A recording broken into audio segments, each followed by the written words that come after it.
OK. Bon matin tout le monde. Alors, merci d'être venu. Alors, on est maintenant dans la première semaine de notre cours. L'autre cours, c'était l'introduction. Alors, aujourd'hui, on va continuer les exemples qu'on avait commencé en ligne pour la semaine 1. Alors, la première chose, juste pour vous rappeler, si vous n'avez pas le course pack, tous les documents sont ici dans les documents PDF. OK? Alors, la première chose, quand vous allez en ligne, il y a les théories web à voir. Alors, ça, c'est dans le fichier ici, théorie. Et pour les exemples qu'on fait en classe, ici dans la section exemple. Alors, aujourd'hui, on va faire exemple 1.2.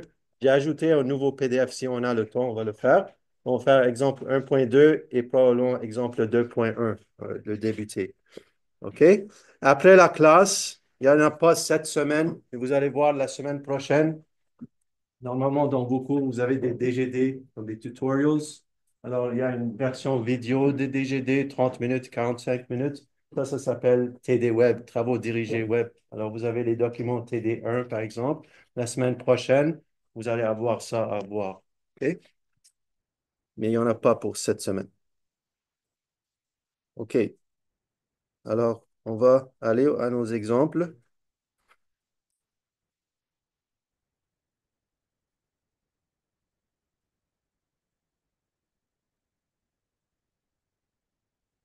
Et comme j'ai mentionné, les exemples ont des vides. Alors, apportez l'imprimer ou apportez votre tablette pour être capable de suivre avec moi. OK. Alors, en ligne, on avait fait, et même la classe passée, j'ai fait les exemples 1.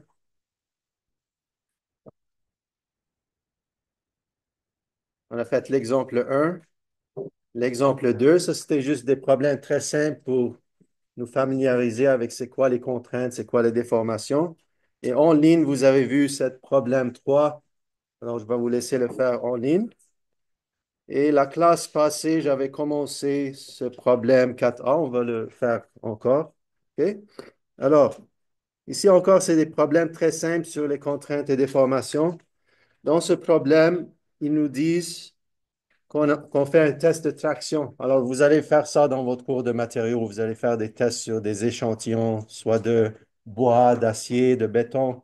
OK? Alors, lorsqu'on fait ces tests, on mesure les forces et les déformations pour être capable de construire notre courbe de contrainte-déformation de ce matériau. Et cette courbe va être très utile lorsqu'on fait le design des structures qui utilisent ces matériaux.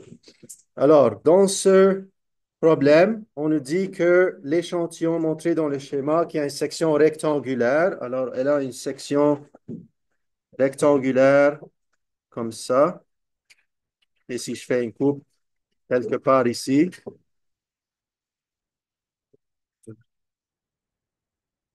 OK. Alors, une section rectangulaire, elle a une épaisseur, une largeur de 16 millimètres et une épaisseur comme ça de 2 millimètres. Si je fais une coupe, ça va ressembler à ça. On nous dit qu'on applique une force ici de 1200 newtons et les déformations axiales et transversales sont mesurées à l'aide d'extensomètres. Alors, ce n'est pas montré dans la figure, mais c'est des instruments de mesure qu'on va mettre sur notre échantillon qui va nous laisser mesurer ces changements de longueur ou de largeur. OK? Alors, ils vont être placés sur une certaine longueur de référence et la déformation, le strain, va être calculé selon cette longueur de référence. Alors, ici, ils nous disent que la longueur de référence axiale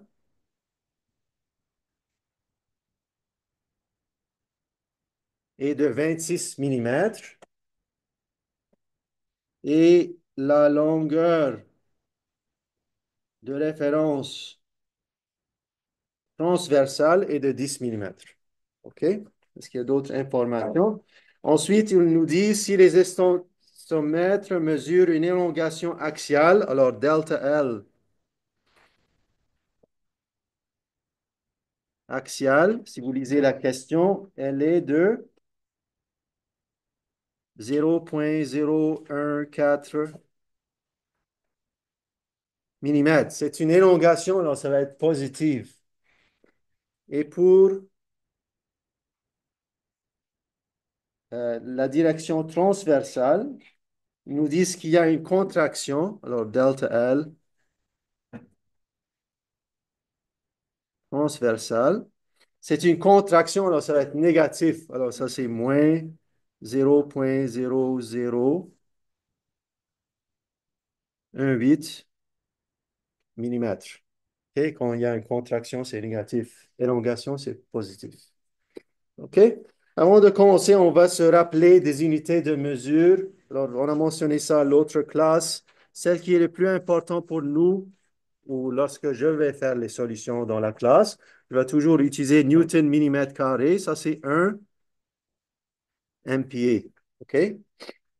1 kilonewton mètre carré, c'est 1 kilopascal, comme on sait. Et 1 newton par mètre carré, c'est 1 pascal. Alors, celui qu'on va utiliser plus couramment, c'est ça. OK? Pourquoi? Parce que les contraintes ici, ils vont normalement être en MPa. OK? Lorsqu'on parle de problèmes d'ingénierie. OK? Ensuite, on sait que 1 MPa, on a dit, c'est 1000 kilopascal. Et on a dit 1 GPa, c'est 1000 MPa. OK? Ça, c'est 10 à la moins 3 MPa. Et on a mentionné que ça aussi, c'est utile de se rappeler de ça.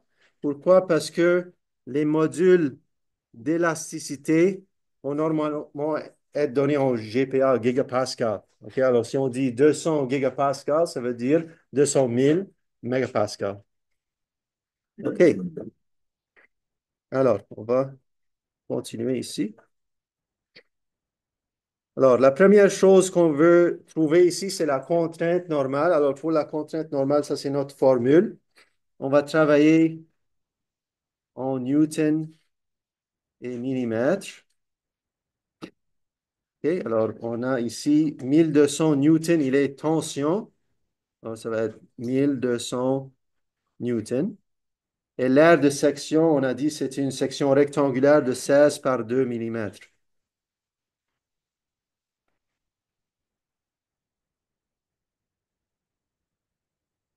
OK, si on fait ça, on trouve 37,5 newtons par millimètre carré ou MPa, et on peut dire c'est en tension.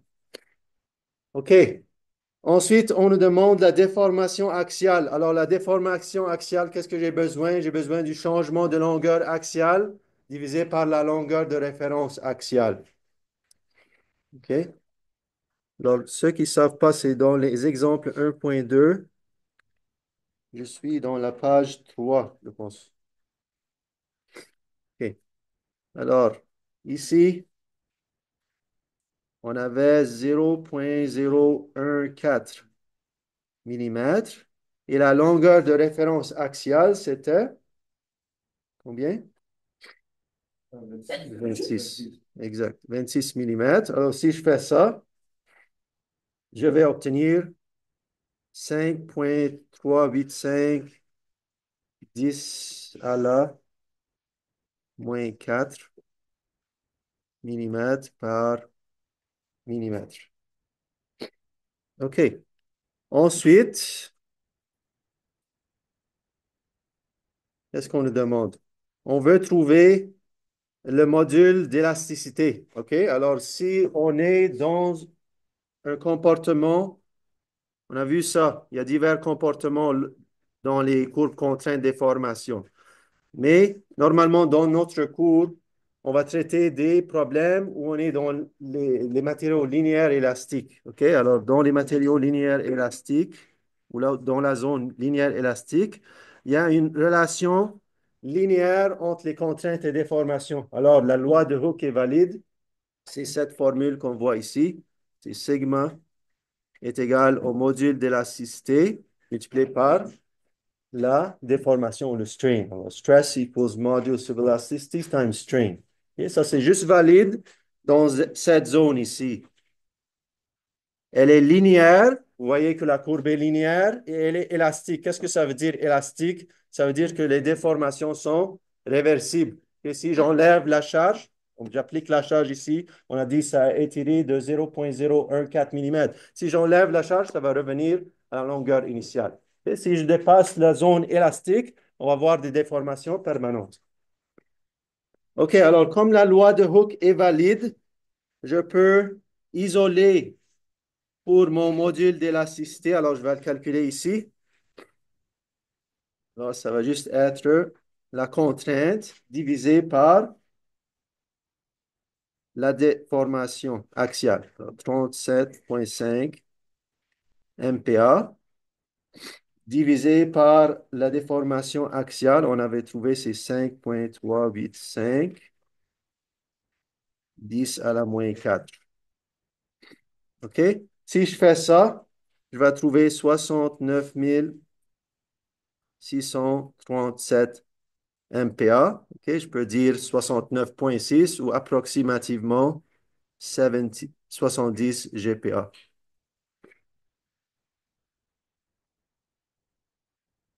Et vos réponses doivent avoir du sens. Si vous trouvez comme 10 000 GPa, il y a quelque chose qui n'est pas correct. OK?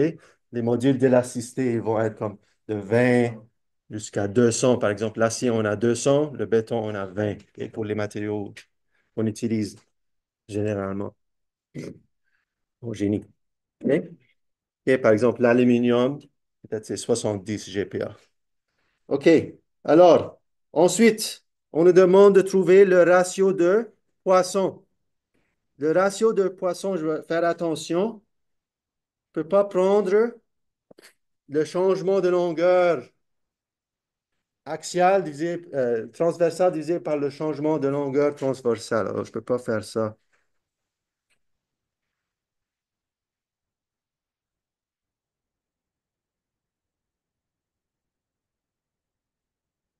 Et ça, c'est pas correct. Qu'est-ce que je dois utiliser au lieu de ça? Je dois utiliser les déformations, exactement. OK? Alors, ça, c'est notre formule ici. OK, la déformation, ça, c'est axial. Vous pouvez mettre un A si vous voulez. La déformation axiale est égale à moins le poisson de ratio. Encore une fois, le poisson de ratio, c'est une propriété du matériau. Chaque matériau va avoir un certain poisson de ratio. Il est constant. OK? Donc, si je sais celui-là, je peux faire la transformation entre la déformation axiale et transversale. OK? Mais ici, il nous demande de trouver le poisson de ratio de poisson. OK? Alors, si je fais ça, je vais isoler pour trouver ça. Et alors, qu'est-ce que je vais avoir? J'ai besoin de la déformation transversale parce qu'on n'a pas trouvé ça. Alors, la déformation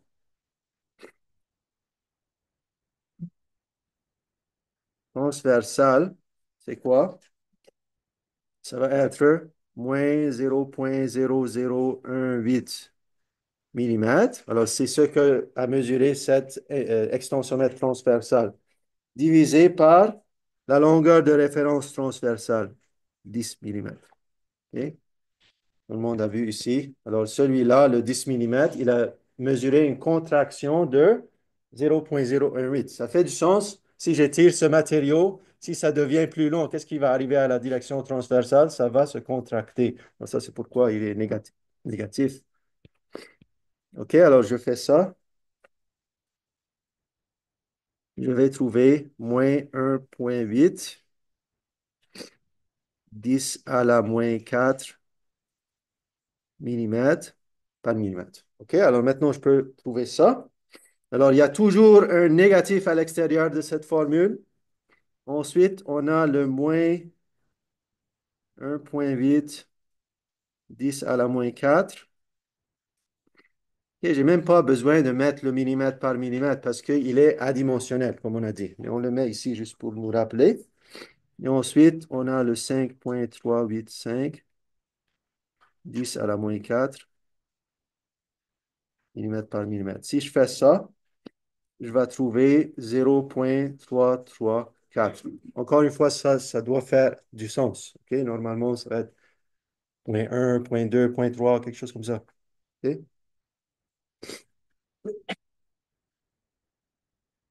Et alors, ça, c'est ce problème.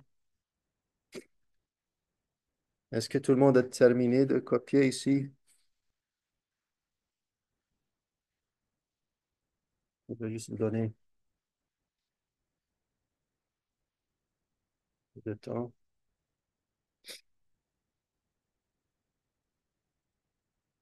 C'est bon, tout le monde? Oui?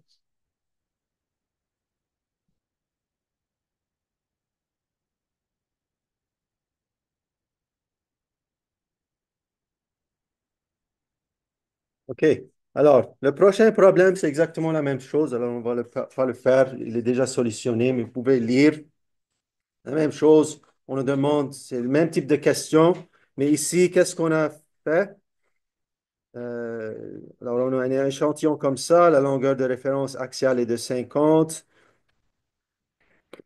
OK, alors, c'est les mêmes types de questions. On nous demande de trouver la contrainte normale, de trouver la déformation axiale, module d'élasticité, exactement la même chose. Et ici, le ratio de Poisson. Ici, on fait attention, ils ont écrit ça, ça semble un petit peu différent. Mais qu'est-ce qu'on a ici? Ça, c'est quoi ça? Ça, c'est la déformation axiale. Et c'est un strain. Et c'est ce qu'on calcule ici, vous voyez? Et ça, c'est quoi?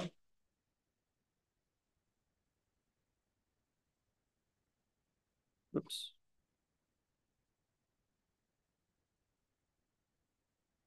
Ça, c'est quoi? Et ça, c'est la déformation transversale. Ok, si vous lisez la question, et il y a ici un négatif et un négatif. Ils annulent. Right? J'ai dit dans la formule, il y a toujours un négatif. Ensuite, il y a une contraction, alors c'est négatif. Alors les deux s'annulent. C'est pourquoi ça, ils ont écrit comme ça. OK, on va faire un autre.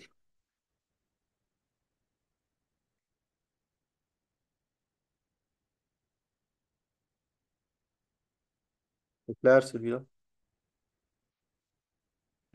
Oui.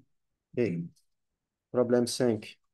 Alors, ici, on a un spécimen qui est fait de polymère, qui est testé en traction, et on obtient les données de contraintes de déformation qui sont montrées dans le tableau. OK? Alors, ici, il nous donne les contraintes et déformations directement, mais par exemple, dans votre devoir, il y a une question qui est similaire à celui-là. OK? Vous devez calculer la contrainte. La contrainte, c'est ça, stress. Right?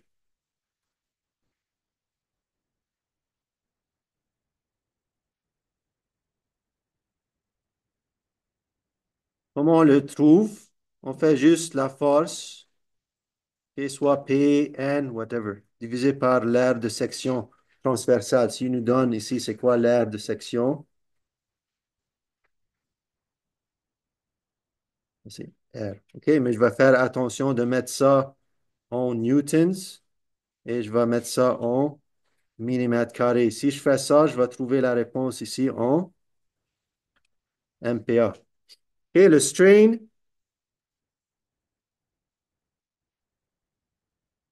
ça, c'est le terme anglais pour ce qu'on, nous, on utilise le terme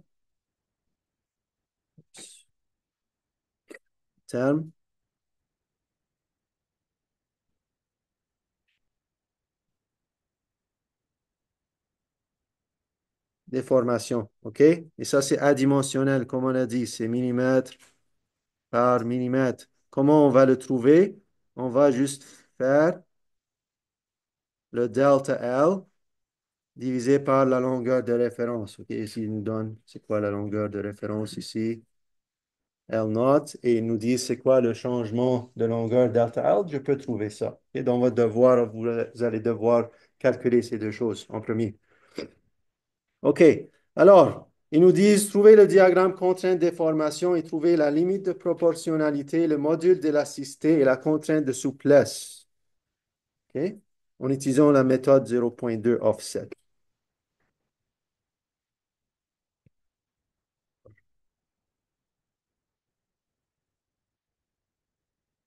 On examine ici. Ils ont déjà tracé la courbe pour nous. Alors, ça, c'est les contraintes. Sigma. Ça, c'est en MPa. Et ça, c'est les déformations axiales. Comme on a dit, c'est adimensionnel. Je vais mettre comme ça. OK, alors, ils ont tracé la courbe pour nous.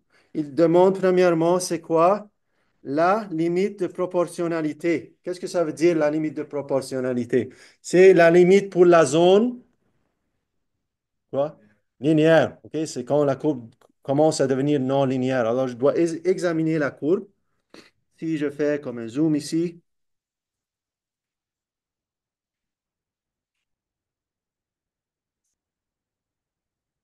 je vais être capable de voir, c'est approximativement ici.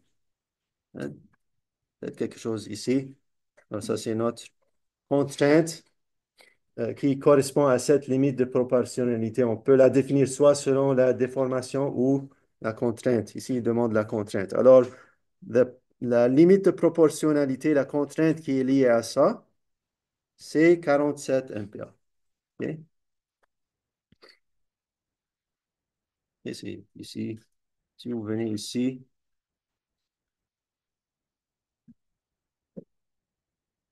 vous allez trouver que sigma pi L est égal à 47 MPa.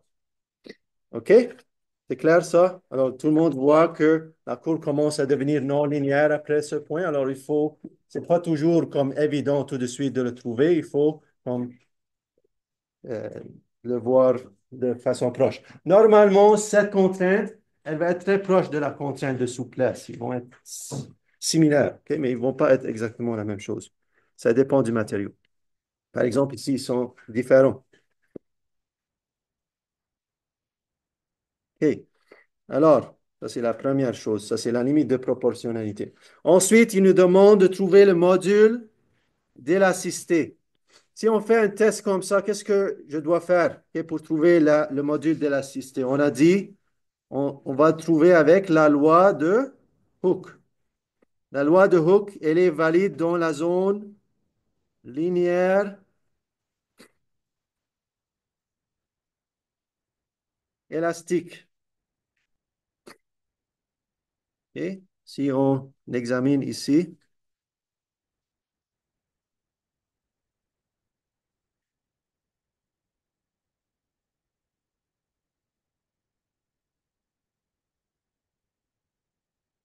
c'est dans cette zone que c'est valide. Et on a vu, c'est juste sigma equals module multiplié par déformation. Qu'est-ce que ça signifie dans une courbe comme ça? C'est quoi ça, le E? C'est la pente de la courbe. OK?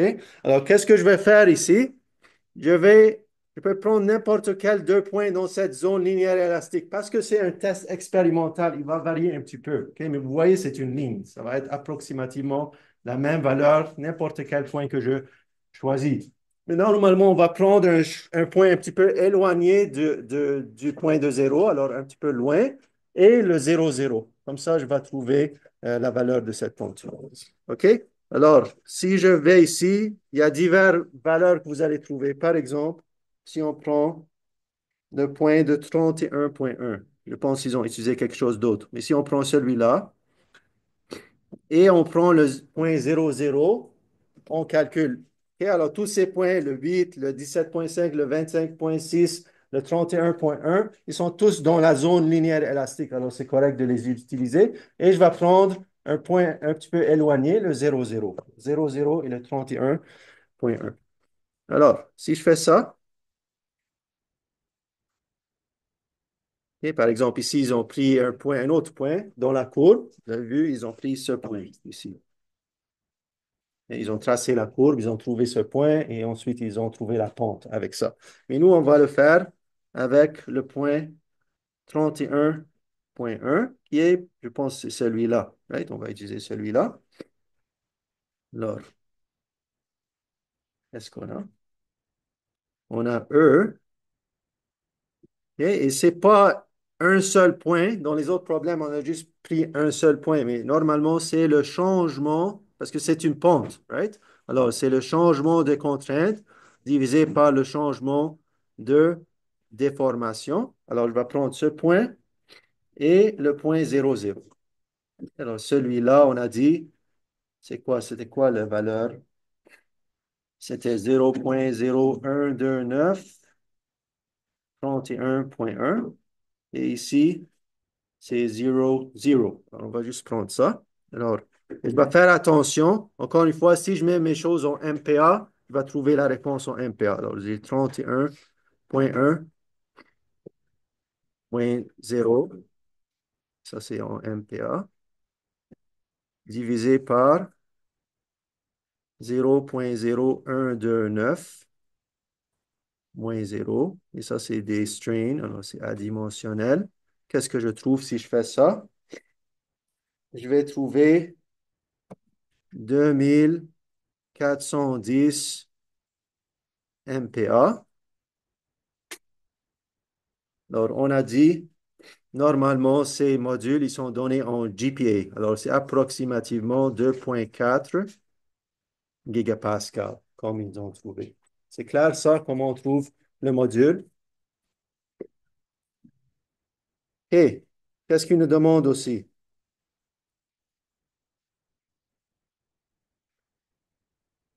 Il nous demande aussi,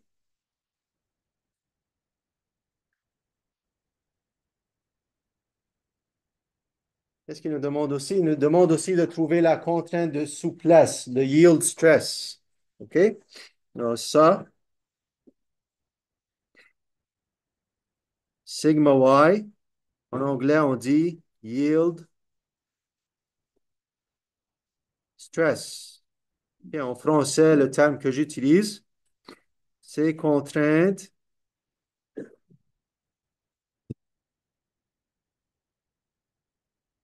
de souplesse. OK?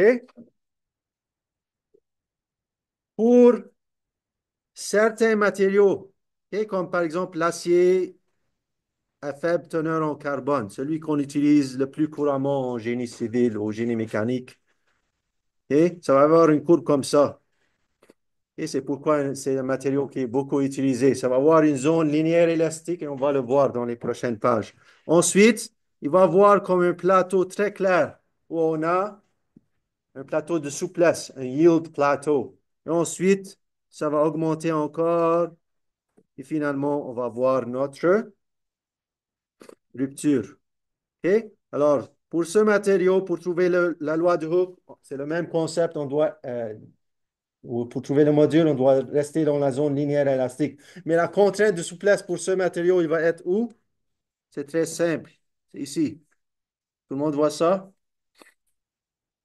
Et lorsque vous faites votre cours de matériaux, vous allez voir ça. Ok, c'est très clair. Ça va être linéaire, élastique. Ensuite, vous allez avoir un plateau. Ensuite, ça va continuer à augmenter en résistance. Alors, cette contrainte, pour ce type de matériau, elle est là, juste sur ce plateau. Alors, c'est sigma y, c'est très facile de trouver. Par exemple, pour l'acier, c'est approximativement 400 MPa. Pourquoi c'est important, ça, cette contrainte? Et pourquoi on l'utilise dans le design? Alors, quand vous allez prendre, par exemple, en génie civil, si vous faites design des poutres en acier ou design des poutres en béton armé, lorsqu'on fait, on prend en compte l'acier, on va utiliser cette contrainte, sigma y, pas l'ultime. Et pourquoi? Parce que, vous voyez, on a cette zone linéaire élastique. Ça, c'est une raison. On est dans la zone linéaire élastique. C'est la limite de cette zone linéaire élastique. L'autre raison, c'est après cette contrainte de souplesse. Qu'est-ce qui arrive? On commence à avoir des très grandes déformations rapidement avec la même contrainte ou la même force. Si vous imaginez, par exemple, une poutre en acier, j'applique la charge jusqu'à sigma y. Elle va avoir une déformation, une déplacement, un changement de forme. Okay? Mais si je dépasse ça, tout de suite, ça va commencer à déformer très, très rapidement avec la même force. Et alors, c'est pourquoi on l'utilise en design. Alors, pour ce type d'acier, c'est très simple. On va le trouver de ça. Mais pour d'autres types, comme l'aluminium, ou comme ce qu'on montre ici. On n'a pas ce plateau de souplesse. Alors, il y a différentes méthodes qu'on utilise pour différents matériaux. Par exemple, pour l'acier, on utilise cette méthode 0.2 offset method. On a vu ça, je pense, en ligne brièvement. Alors, qu'est-ce que je vais faire ici? Alors ici, il n'y a pas de plateau de souplesse bien défini, pas comme dans cette courbe. Comme ici, on a un plateau bien défini. Alors, il n'y a pas de plateau bien défini. Alors, on utilise la méthode 0.2 offset pour déterminer sigma y. Qu'est-ce qu'on va faire? On va aller ici. OK? On va décaler pas décaler cette courbe, mais on va aller sur l'axe X. Et on va aller à une déformation spécifique qu'on appelle 0.2%. Qu'est-ce que ça veut dire 0.2%? C'est 0.002. OK? En millimètres, millimètres. Alors, je vais aller comme ça. Je vais commencer de ce point.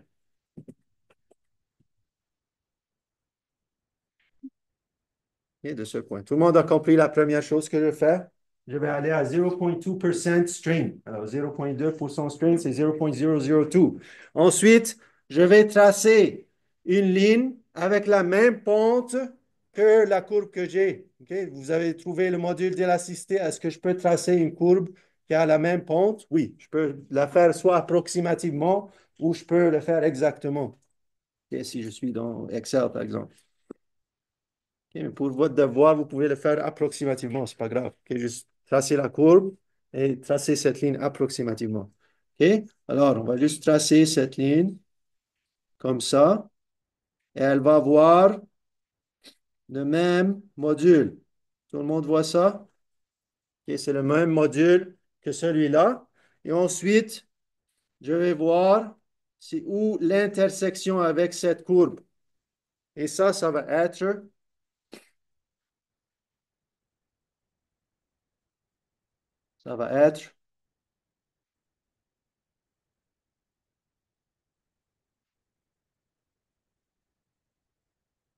ici, ça va être le yield stress. OK? Alors, ça, c'est comment ils ont trouvé. Qu'est-ce qu'ils ont trouvé? Ils ont trouvé 53 MPa. Right? Alors, ça, c'est comment ils ont trouvé 53 MPa. C'est exactement comme je viens de montrer. OK? Approximately 53 MPa. C'est clair, ça? Alors, ça, c'est comment on l'utilise. Alors, si vous avez une courbe avec un plateau bien défini, comme on va voir dans les prochaines pages, c'est très simple. Vous allez prendre la contrainte sur là, euh, le plateau de souplesse. Mais si vous avez une courbe comme ça qui est non linéaire, vous devez faire cette méthode offset. Alors, dans votre devoir, vous avez ce type de courbe. Alors, vous allez le trouver de cette façon. OK.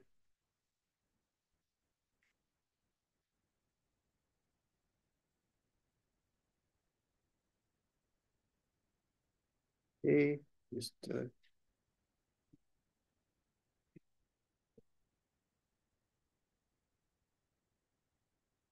c'est clair, je peux aller à la prochaine page. Est-ce qu'on copie? Oui. Là, la contrainte ultime, c'est au failure, la plus haute contrainte. OK? Dans cette courbe, ça serait le dernier point. OK? Si vous avez une qui va en haut et ensuite descend, c'est quoi le ultime? Celui le plus haut. Celui en bas, ça va être de rupture. OK? Bien. Mais dans votre devoir, je demande ça aussi. Alors, contrainte de souplesse, vous le trouvez comme ça. Contrainte ultime, ça serait ce point ici. C'est clair?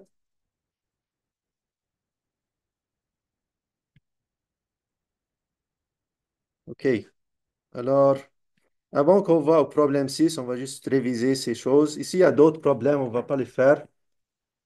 Mais ça fait, c'est des bons problèmes. Ok. Ça révise plusieurs choses qu'on a vues dans la leçon de théorie, qu'on a vues dans les exemples et encore plus. Alors, vous pouvez les voir plus tard et on a le temps, on va le faire. Mais ici, ça, c'est la courbe que j'ai mentionnée. C'est une courbe très commune en génie. Right? C'est la courbe de euh, acier faible teneur en carbone qu'on utilise couramment en génie. Vous allez avoir ce type de cours. Alors, vous allez l'étudier en détail dans votre cours de matériaux. Alors, dans cette cours, vous avez plusieurs zones. Right? Vous avez, on peut les écrire, zone 1, zone 2, zone 3, zone 4. Alors, la première zone, c'est la zone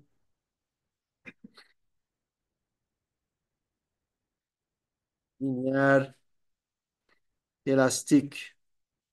OK, dans cette zone, qu'est-ce qu'on a? On a la loi de Hooke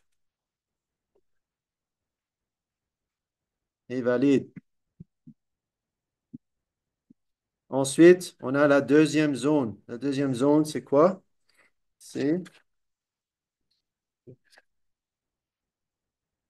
et la zone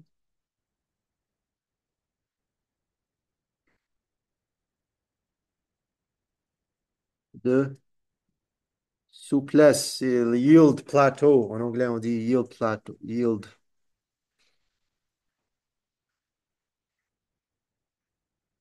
Et alors, c'est la zone où on va voir comme une contrainte qui va rester stable. Ça va être la contrainte de souplesse. Alors, ici, on va voir la contrainte de souplesse, sigma y. Et ça va être une zone bien définie. Ensuite, on a la zone décroissage. OK, en anglais, qu'est-ce qu'on l'appelle ici? Oui, OK, mais ça s'appelle strain hardening. Les termes anglais, c'est peut-être un petit peu plus simple de comprendre. Qu'est-ce qui arrive maintenant? On augmente le strain. Qu'est-ce qui arrive à la contrainte? Ça commence à augmenter à le hardening. OK? Et ensuite, on a la zone de rétrécissement.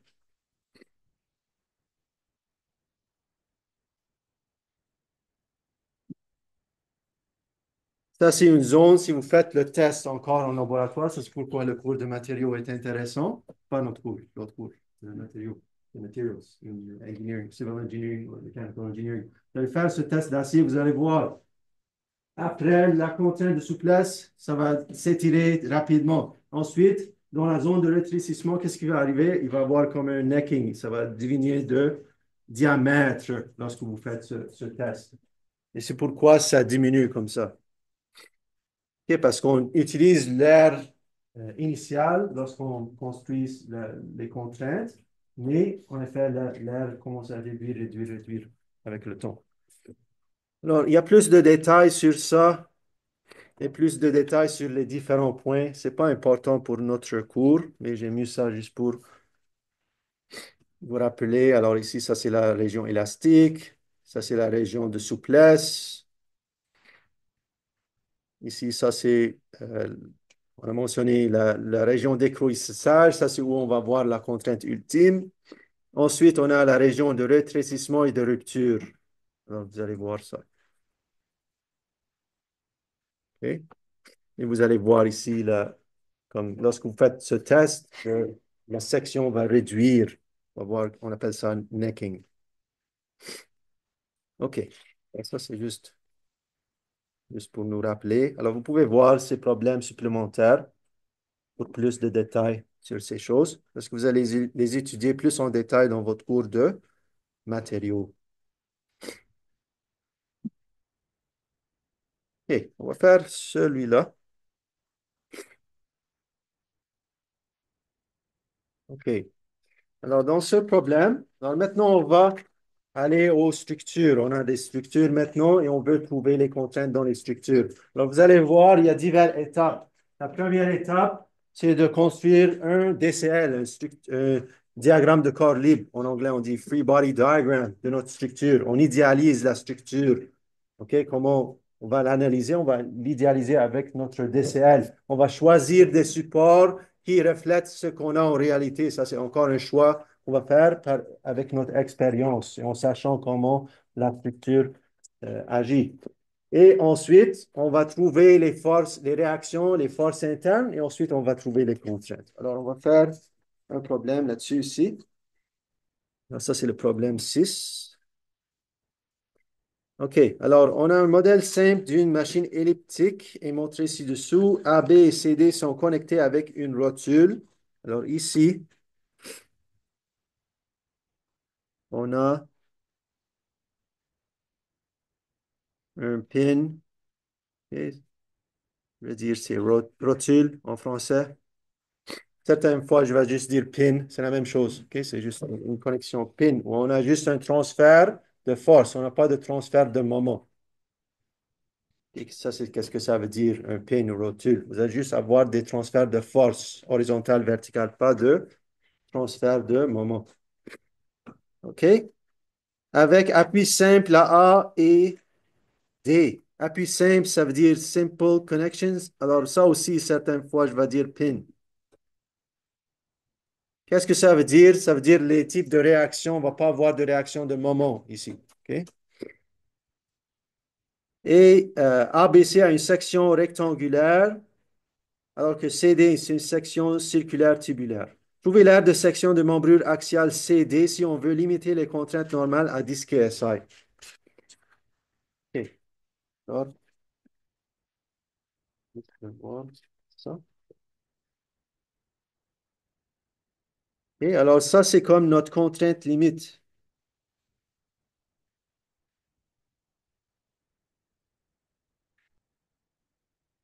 10 KSI. On se souvient, 1 KSI, ça, c'est les unités américaines encore impériales. OK? C'est 1 kip par inch carré. OK? 1 PSI, c'est 1 pounds par inch carré. Et 1 kip, c'est 1000 pounds. OK. Alors, qu'est-ce qu'on nous demande ici? Alors, on veut trouver l'aire de section de la membrure axiale CD. Alors, c'est cette membrure ici. OK? On veut limiter la contrainte dans cette membrure à 10 KSI. OK? Alors, certaines fois, on va vous donner les forces et trouver les contraintes. Ici, qu'est-ce qu'on nous demande? On nous donne les forces, mais on nous dit trouver l'aire de section nécessaire. Alors, c'est comme une autre façon de demander la même question. OK? Mais ici, c'est plus comme un design qu'on fait. Alors, on ne veut pas dépasser ce 10 KSI. Alors, la première étape est de résoudre pour les réactions et la force interne dans la membrure CD. Et alors, il y a diverses façons de résoudre ces problèmes. Ça dépend du type de problème. Ici, on a dit c'est un pin. Et à l'autre point aussi, on a un pin. Et vous avez vu, il n'y a pas de force comme ça. OK? Tout le monde voit ça, il n'y a pas de force comme transversale. Qu'est-ce qui arriverait si on avait une force transversale? Ça serait comme un beam, une poutre. OK?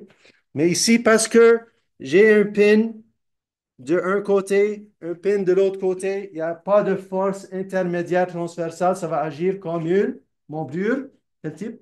Membrure axiale. C'est comme une membrure de tri, comme dans votre tri, des tri, vous allez voir, c'est pin, pin, il n'y a pas de force entre les supports. OK? Alors, à cause de ça, je sais, il y a juste un type de force dans cette membrure. C'est une force axiale. Elle va être comment? Elle va être sur la longueur de cette membrure. OK? Alors, ce que je peux faire, je peux détacher cette membrure parce que je sais c'est une membrure axiale comme ça. Alors, je peux la détacher et mettre ici notre force inconnue FCD que je vais essayer de résoudre. Et tout le monde a vu ça, qu'est-ce que j'ai fait? Alors, j'ai détaché la membrure axiale. Ici, on sait c'est un pin. Alors, je sais, on a des réactions comme ça. OK? AY, AX. Et je sais, dans cette membrure axiale, il y a juste une force axiale comme ça. Alors, j'ai détaché cette membrure et maintenant, je peux résoudre parce que j'ai juste deux inconnus et j'ai deux équations, mes équations d'équilibre, mes trois équations d'équilibre. Alors, oui, oui, OK. Alors, ici, parce que ça, c'est une membrure axiale. Je sais, il y a juste un type de force. On dit que c'est un two-force member. Vous voyez? une force ici à cette extrémité et l'autre extrémité, c'est juste une force axiale. Alors, ce que je peux faire, parce que je sais ça, je peux détacher cette membrure et la remplacer par une force axiale inconnue. OK? Alors, c'est pourquoi j'ai mis ça. Et je vais supposer qu'elle est en tension ici. Je peux aussi supposer compression, c'est pas grave. La réponse va me dire. OK? Alors, c'est ça la procédure. J'ai détaché cette membrure et j'ai mis une force équivalente pour cette membrure axiale. Là? OK. Alors, avec ça, je vais maintenant être capable de résoudre. Juste corriger ça, c'est AY ici. OK? Je peux aussi le dessiner, c'est correct. Alors, ce que j'ai trois équations d'équilibre. On se souvient, on a sum of forces x equals 0. Alors, si je fais ça, je vais trouver que AX égale 0. OK? Ensuite, ce que je vais faire, je vais faire la somme des moments égale 0. OK? Je vais prendre les moments de ce point ici. Et je vais prendre les moments de ce point et je vais être capable de résoudre pour cette force FCD. Alors, si je fais la somme des moments du point A, ça c'est notre point A, ça c'est notre point, ça c'était quoi? C'est ici. OK. Encore une fois, ça c'est A et ça c'est C. Et alors, si je prends la somme des moments de A, qu'est-ce que je vais avoir? Je vais avoir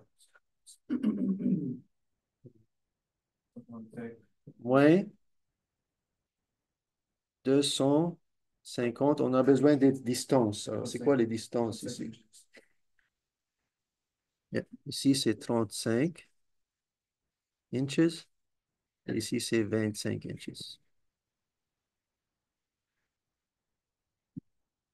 Alors, moins 250 pounds multiplié par 35 plus FCD multiplié par 60 égale 0. C'est clair? Et selon ce que j'ai dit ces moments sont positifs. Oui.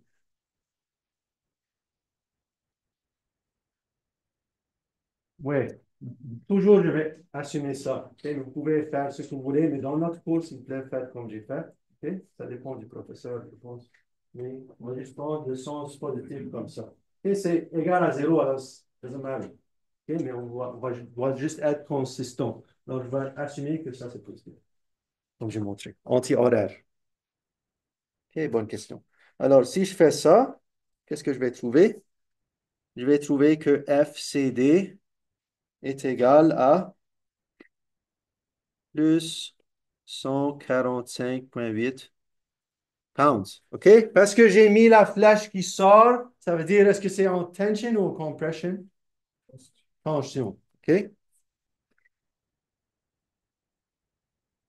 OK? Toujours, je peux supposer ce que je veux. OK? Pour les réactions, vous avez vu, j'ai mis ça. Donc, je peux supposer les directions et les réponses vont me dire si c'est positif, ou si c'est correct ce que j'ai supposé ou non. Même chose ici. Si je mets ça, la flèche qui sort, toujours c'est une supposition que c'est en tension. Si je trouve la réponse positive, ça veut dire tension. Si je trouve négative, ça veut dire c'est en compression. Si j'avais mis la flèche au début comme ça serait aussi correct. Et j'aurais trouvé moins 145,8, ça veut dire c'est en réalité comme ça. OK? Alors, juste pour être plus simple, mettez toujours les flèches qui sortent des joints, ça veut dire tension. Et vous pouvez voir ça, c'est à cause du principe action-réaction. Vous voyez ici, si ça sort ici, comme ça, tout le monde voit ça? C'est tension. Et parce que action-reaction principle. OK. Alors, j'ai ça. Ensuite, si on veut, on peut trouver AY, mais on n'a pas besoin. Si je voulais trouver AY, je fais somme des forces en Y equals 0 et je trouverai whatever, AY. Mais je n'ai pas besoin de ça, alors je ne vais pas le faire. Alors, maintenant, la contrainte normale est donnée par la formule qu'on a vue avant. Alors, on a sigma CD est égal à FCD divisé par l'air CD. OK? L'autre chose, juste pour ne pas avoir de confusion, si je mets N, F, P, c'est toute la même chose. C'est juste différents symboles pour force. OK, force. OK, ici, j'utilise FCD.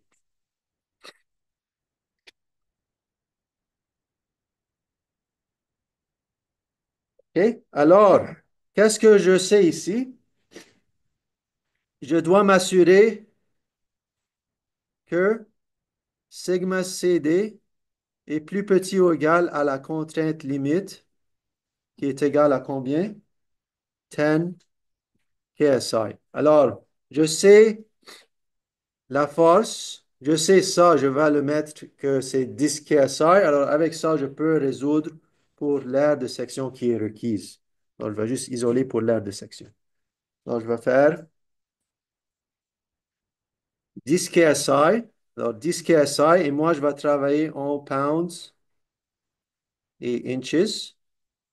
Et alors, ça veut dire 10 à la 3 PSI, alors pounds per inch squared, plus grand ou égal à 145,8 pounds divisé par l'aire de section ACD.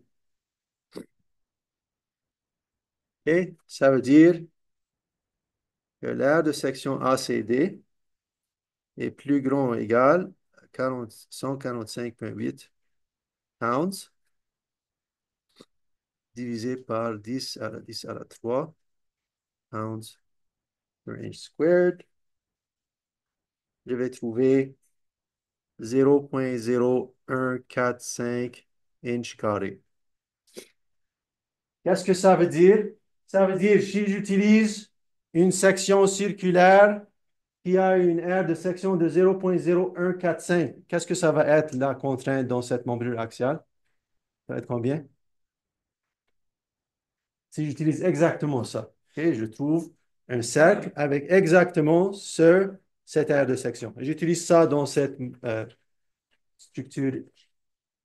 Voilà. Qu'est-ce que j'aurais comme contrainte dans cet élément axial CD? Ça serait pas 0, ça serait 10 KSI, comme on a supposé, parce qu'on a utilisé le 10 KSI pour faire ça. Si j'utilise quelque chose de plus petit que ça, qu'est-ce que j'aurais comme contrainte? Est-ce que ça serait plus que 10 KSI ou moins?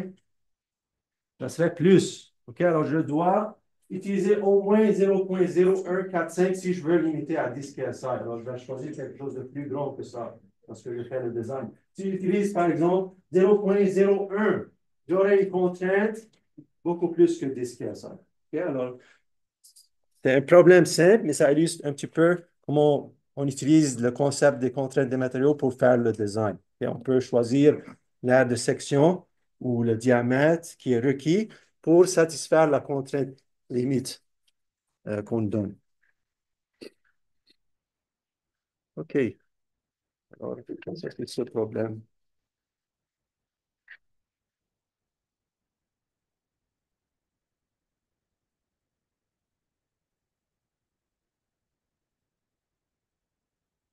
OK. Alors, je vais vous laisser faire ces problèmes ici, comme j'ai mentionné.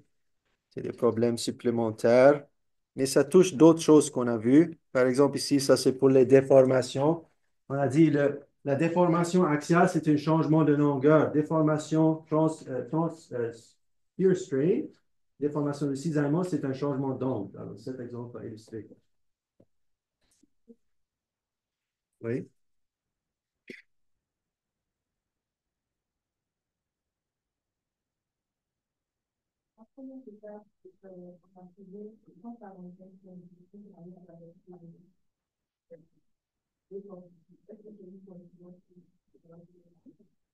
Est-ce que c'est une coïncidence?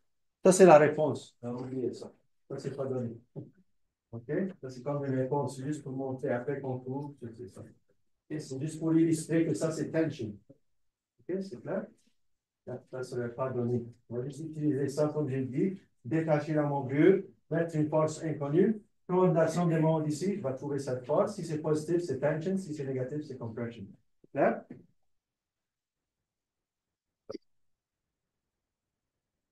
OK. Alors ici, juste pour répéter, si on voit celui-là, ici, ça c'est un problème où on nous demande de trouver comme les déformations de cisaillement, shear strain. Et vous allez voir, c'est un changement d'angle. Alors, vous pouvez voir la solution ici. Il trouve la déformation axiale et la déformation de cisaillement. Vous allez voir, les unités maintenant, ça va être radian parce que c'est relié au changement d'angle. Et ce problème, c'est un autre problème où on utilise la méthode 0.2 offset. Alors, c'est comme le premier problème qu'on avait vu. Ça, c'est juste un zoom de cette zone ici. Alors, ils ont juste fait, ils ont pris ça, right? Ils ont juste redessiné ça ici. Et comme on avait fait, parce que c'est non linéaire, ils vont utiliser la méthode 0.2 offset pour trouver cette contrainte de souplesse. Alors, c'est un bon problème ici. Il commence par trouver le module d'élasticité. Comme on avait vu, le module d'élasticité, c'est dans la zone linéaire élastique. Ensuite, il trouve la contrainte de souplesse avec la méthode offset. Ensuite, il demande c'est quoi la contrainte ultime et de rupture. C'est comme la question de votre collègue. Alors, contrainte, alors ça serait ici. Ça, c'est yield stress, right?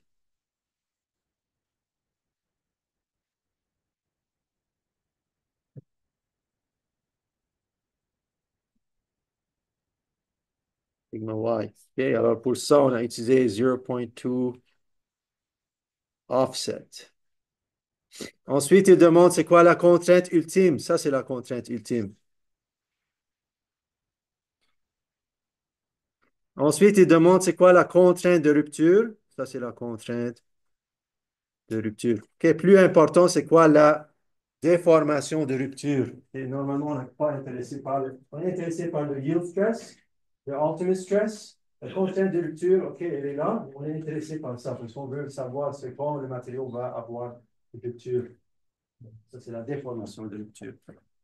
C'est clair, ça, la différence entre yield, ultimate, rupture, stress. OK, donc, vous pouvez voir ça. Ça, c'est notre problème aussi utile. Ici, ça illustre c'est quoi la différence entre élastique, linéaire,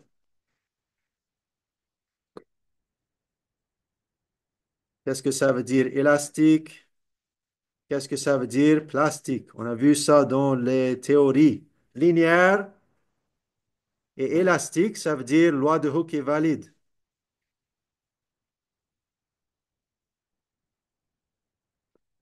Alors, on a ça. Et dans la zone linéaire, plus élastique. Dans la zone élastique, ça veut dire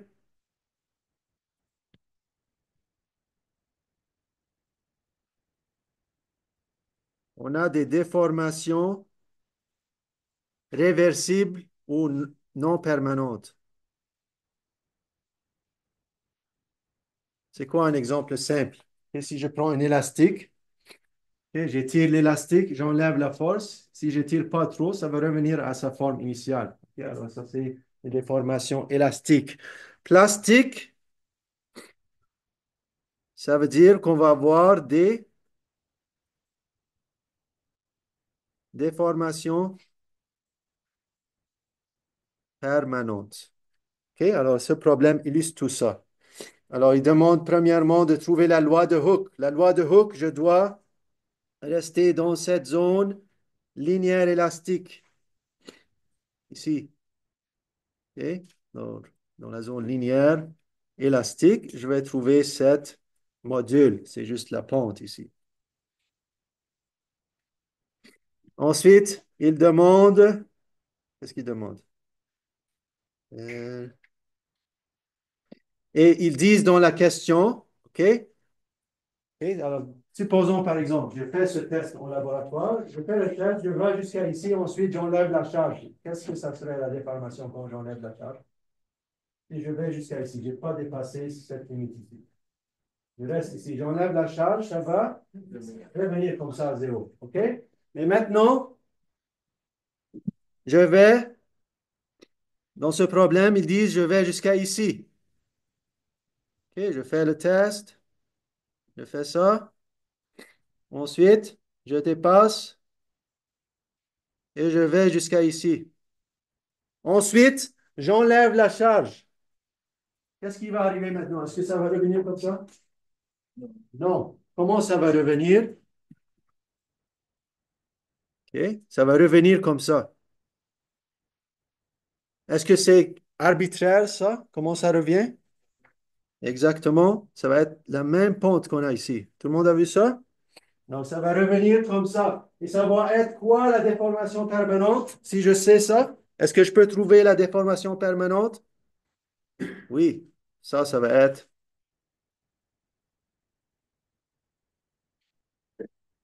la déformation permanente. Tout le monde a vu ça? OK? Alors, ça, c'est comment on comprend la différence entre élastique et plastique. On peut aussi utiliser ça pour avoir des aciers plus résistants. Vous avez vu ça ici? Si je reviens ici, il y a une façon de fabriquer les aciers pour que ça soit plus résistant. Ils vont faire exactement ça. Ils vont aller ici et ils vont enlever ça. Alors, on va avoir un nouveau matériau qui commence ici et qui va comme ça. Donc, ça va être plus résistant. OK? Donc, ça, c'est un bon problème qui illustre toutes ces choses. C'est quoi le désavantage? L'avantage, c'est on va avoir un matériau qui a une résistance plus haute. Mais c'est quoi le désavantage? Je vais perdre un petit peu de ductilité ou de énergie sous la poudre. Et alors, ces choses, vous allez les étudier en détail dans dans votre cours de matériaux. Mais c'est bien de faire ce lien entre ce qu'on voit et ce que vous voyez là-bas. Alors ici, comme ici, par exemple, est-ce que vous savez c'est quoi ça?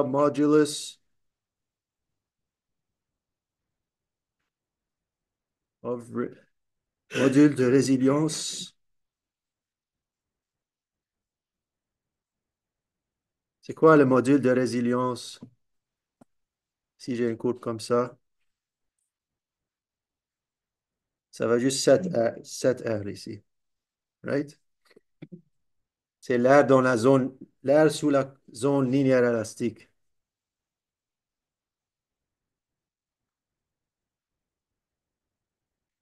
C'est comme une énergie. OK, il y a une autre chose qu'on appelle toughness. C'est quoi toughness? Quelqu'un sait? Toughness, toute la courbe. Right? Ça nous donne une idée de l'énergie totale de ce matériau, right? Jusqu'à la rupture. Si on prend tout ça, ça va être toughness. OK, module de résilience, c'est juste 7 R. Toughness, c'est l'air total. OK, vous allez voir, c'est en joule. Je donne ça en joule. Je pense, joule par mètre. En termes d'énergie, right? Joule par mètre cube ici. OK. Alors, je pense que c'était ça pour celui-là.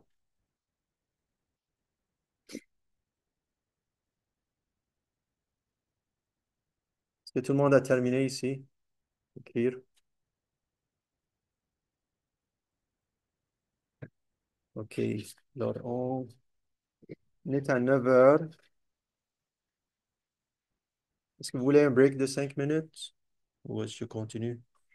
OK, on prend 5 minutes de break. OK?